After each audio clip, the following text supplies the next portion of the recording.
नातवामुळे माजी केंद्रीय मंत्री रावसाहेब दानवे अडचणीमध्ये आलेत। दानवेंचा नातू शिवम पाटलांविरोधात फसवणुकीचा गुन्हा दाखल करण्यात आलाय। शिवम पाटीलसह 9 जणांवर 10 कोटींच्या फसवणुकीचा आरोप आहे। नाशिकमधील उद्योजकाची पोलीस ठाण्यामध्ये तक्रार नोंदवण्यात आलेली आहे। त्यानं नोंदवली आहे। MV auto spares private limited कंपनीच्या शेअर व्यवहारामधून फसवणूक झाल्याचा आरोप करण्यात आलाय। माजी केंद्रीय मंत्री रावसाहेब दानवे नातवामुळे आता अडचणीत येण्याची शक्यता आहे। जेवढे बी माझे कंपनी लेटर ॲड वगैरे त्यांनी माझ्या सह्या करून घेऊन टाकले, दादागिरी करून ताज हॉटेलला, आणि नंतर त्याच्या नातूला शेअर देऊन टाकला।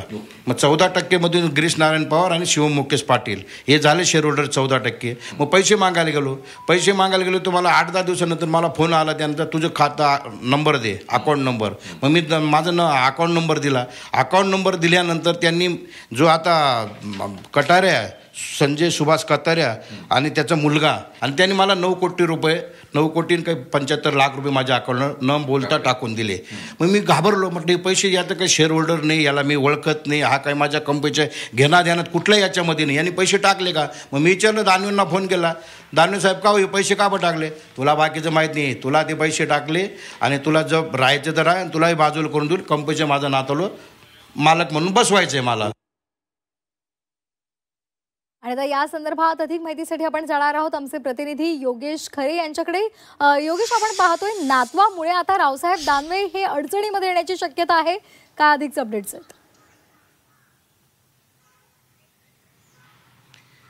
खरं आहे, रावसाहेब दानवे यांच्या मध्यस्थीनंच एकूण हा व्यवहार झाला होता असं कैलास अहिरे यांचे आरोप आहेत। त्यांनी तसं पोलिसांच्या तक्रारीत म्हटलेलं आहे।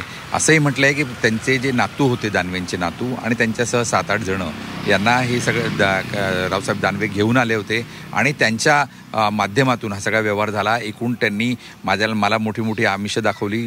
माजी केंद्रीय मंत्री असताना, म्हणजे ज्यावेळेस रेल्वे खात्याचे ते मंत्री असताना या ठिकाणी मला अनेक मोठी कामं देऊ असंही त्यांनी सांगितलं, असे स्पष्ट आरोप कैलास अहिरे यांनी सातपूर पोलीस स्टेशनला देण्यात आलेल्या फिर्यादीमध्ये म्हटलेलं आहे। त्यामुळे एकूणच व्यवहारातून मोठी फसवणूक झाल्याचं हे समोर येत आहे। आणि खरं पाहायला गेलं तर हे दोन्ही भाजपचेच कार्यकर्ते आहेत, भाजपचे नेते आहेत आणि एकमेकांविरुद्ध व्यवहाराचे फसवणुकीचे हे आरोप या ठिकाणी आता नोंदवण्यात आले आहेत। सध्या आपण बघितलं तर रावसाहेब दानवे यांच्यावर गुन्हा दाखल करण्यात आलेला नाही, मात्र त्यांचा जो नातू आहे त्या नातवासह 6 ते 7 जणांवर हे गुन्हे दाखल करण्यात आलेले आहेत। संशयित आरोपी म्हणून त्यांची नावं यामध्ये टाकण्यात आलेली आहेत आणि त्यांच्याशी पोलीस आता जाबजबाब नोंदवून पुढची कारवाई करणार आहे। एकूणच जर आपण बघितलं तर उद्योजकांच्या फसवणुकीचा सिलसिला हा आपल्याला राज्यामध्ये, नाशिकमध्ये सातत्यानं होताना दिसतोय। धन्यवाद दिलेल्या या सविस्तर माहितीसाठी।